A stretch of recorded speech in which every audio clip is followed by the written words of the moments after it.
Assalamualaikum warahmatullahi wabarakatuh. Kembali lagi dengan saya Bu Nurul. Di pertemuan kemarin Ibu sudah membahas tentang ada hakikat, ada jenis, kemudian ada unsur dari seni rupa dua dimensi. Kita lanjut pembelajaran di seni budaya. Kita masuk ke garis. Kemarin Ibu sudah menjelaskan di unsur-unsur itu ada garisnya, ada titik, garis, dan lain-lain. Tapi sekarang Ibu akan menjelaskan tentang garis. Oke, yang pertama, aspeknya itu ada jenis, yang kedua ada ketebalan, yang ketiga ada arahnya. Nah, yang pertama jenis itu ada lurus, lengkung, berombak, dan zigzag. Garis lurus seperti yang kalian ketahui, ini adalah garis lurus, gitu ya. Kemudian garis lengkung, ini kalian bisa melihat garis lengkung. Mungkin biasanya kalian sering melihat ketika WhatsAppan gitu, itu menggunakan emot. Nah, ketika emot, contohnya gini, ini ada titik, ini ada titik, kemudian di sini ada garis lengkung. Menandakan apa garis lengkung ini? Menandakan kalau dia itu sedih atau lemah. Nah, dari kemarin Ibu sudah menjelaskan tentang titik bisa digunakan dalam emot, kemudian ini garis lengkung bisa digunakan dalam emot juga, atau bisa misalkan kalian akan mengganti menggunakan garis lurus. Ini adalah emot yang ya udah tidak tahu mau ngapa-ngapain gitu ya. Nah, jadi setiap garis itu memiliki makna. Selanjutnya berombak. Berombak ini bentuknya ya mirip seperti ombak ya. Kemudian zigzag, di sini zigzag, Ibu mencontohkan ini ada garis zigzag. Kemudian dari segi ketebalannya itu ada tebal dan tipis.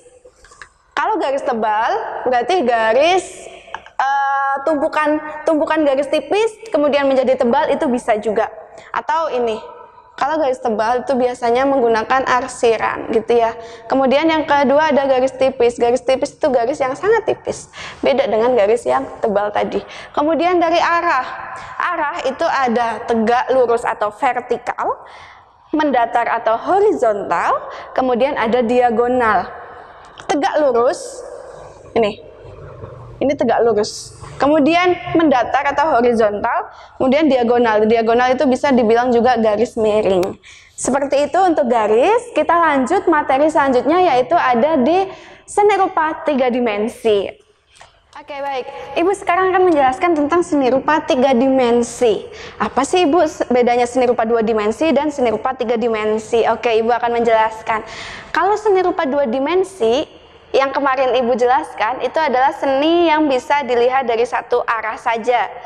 Kalau seni rupa 3 dimensi ini itu seni yang bisa dilihat dari beberapa sudut, beberapa arah, beberapa sudut pandang gitu. Misalkan dari depan bisa dilihat, dari samping, dari atas, dari bawah bisa dilihat.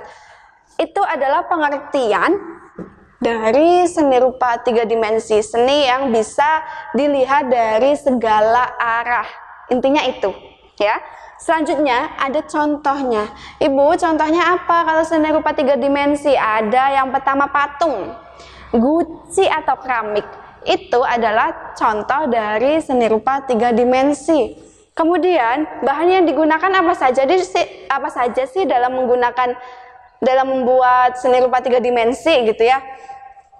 Bahan yang digunakan, oke. Yang pertama bisa tanah liat, bisa kayu, kemudian ada untuk mengkikirnya gitu ya, itu bahan yang digunakan.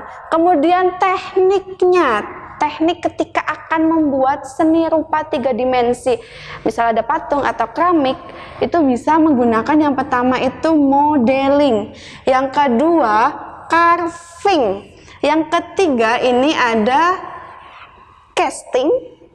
Bukan casting film ya, itu adalah salah satu teknik dari seni rupa 3 dimensi. Kemudian ada constructing. Nah, ini ada 4 teknik dalam pembuatan seni rupa 3 dimensi. Oke, Ibu ulangi lagi karena nggak Ibu catat. Yang pertama itu ada pengertian. Pengertiannya apa? Pengertiannya itu adalah seni yang bisa dilihat dari segala arah. Bisa kanan, bisa kiri, bisa atas, bisa bawah, bisa dilihat. Misalkan kalian melihat patung, kalian dilihat dari samping juga bisa terlihat, dari depan juga bisa terlihat gitu ya. Kemudian contohnya ada patung, kemudian tadi ada guci, keramik. Nah, bahan dari pembuatan guci itu salah satunya itu ada keramik gitu ya. Kemudian bahan yang digunakan kayu, kemudian ada semen juga bisa digunakan sebagai alat membuat patung gitu. Kemudian teknik, ada modeling, carving, casting, dan constructing. Selanjutnya Ibu akan menjelaskan tentang tekniknya. Teknik itu tadi ada carving, ada modeling, ada constructing gitu ya. Nah, Ibu akan membahas yang pertama itu carving. Apa sih itu carving? Bahasanya menggunakan bahasa asing ya Bu? Iya benar, menggunakan bahasa asing yang artinya carving itu memahat. Oke. Dalam pembuatan patung kita harus melalui proses pemahatan. Nah, pemahatan itu maksudnya apa? Mengambil atau membuang bahan-bahan yang tidak digunakan. Misalkan ketika kalian akan membuat patung dari kayu gitu kan, kita memahat, kemudian kita akan membuang, misalkan kita akan membentuk hidung atau mata atau bibir, kita akan membuang sisa-sisa pemahatan kita sehingga terwujud patung yang utuh atau yang sempurna, hidung yang kita inginkan misalkan, atau membuat mata yang kita inginkan. Itu nanti kita akan membuang bagian-bagian yang memang tidak diperlukan. Itu carving. Materialnya apa? Bisa pahat kayu atau pahat batu. Oke, kalau pahat kayu tadi sudah Ibu jelaskan, itu terdiri dari 3 fase: pengurangan, pemahatan, dan penyelesaian. Oke, kalau pengurangan tadi sudah Ibu jelaskan, misalkan mengurangi yang tidak perlu ketika kalian akan membuat bagian mata atau hidung gitu, sehingga akan terwujud patung yang sempurna. Kemudian pemahatan, proses pemahatan, kemudian penyelesaian. Penyelesaian biasanya diamplas supaya patung itu lebih terlihat halus gitu ya. Kemudian ada pahat batu. Pahat batu itu ada 3 jenis. Yang pertama apa? Batu endapan. Batu endapan itu biasanya batunya yang bersuhu dingin, kemudian ada di dalam gua. Itu batu endapan. Contohnya apa Ibu? Ada batu granit ya, batu granit. Kemudian batu yang lebih lunak. Kalau batu yang lebih lunak biasanya lebih mudah untuk kita pahat. Itu contohnya pahat batu itu ada 3 jenis. Yang pertama ada batu endapan, contohnya itu ada granit. Kemudian ada batu yang lebih lunak. Kemudian ada batu yang mengalami gambar bentuk. Kalau yang batu yang mengalami gambar bentuk itu ada batu marmer. Oke. Tadi kita sudah membahas tentang pahat kayu dan pahat batu. Kemudian batu yang lebih lunak itu contohnya ada batu gamping. Oke, baik. Tadi Ibu sudah menjelaskan pahat kayu, pahat batu ada 3 jenis, endapan, lebih lunak, dan gambar bentuk. Gamping ya, Ibu tulis ya. Oke. Selanjutnya yang kedua itu ada teknik modeling. Kalau teknik modeling itu melewati proses aditif. Apa sih Ibu proses aditif itu? Oke, baik, Ibu jelaskan. Proses aditif itu membentuk, memperbesar, mengonstruksi material patung. Gitu ya. Nah, bahan yang digunakan dalam teknik modeling itu apa Ibu? Oke. Bahannya itu harus bahan-bahan yang elastis. Maksudnya apa? Maksudnya bahan yang elastis itu bisa dari tanah liat, atau dari plastisin, atau dari gipsum. Nah, itu adalah bahan-bahan yang elastis yang bisa dengan mudah dibentuk. Nah, dengan mudah dibentuk itu tadi masuk ke kelebihan. Nah, proses modeling ini, proses aditif ini, kelebihannya itu karena menggunakan bahan-bahan yang elastis, bahan-bahan yang mudah dibentuk, jadi kita lebih mudah dalam membuat karya seni rupa 3 dimensi. Tapi kekurangannya apa? Pasti ada kekurangannya. Kalau kekurangannya itu nanti akan mudah pecah.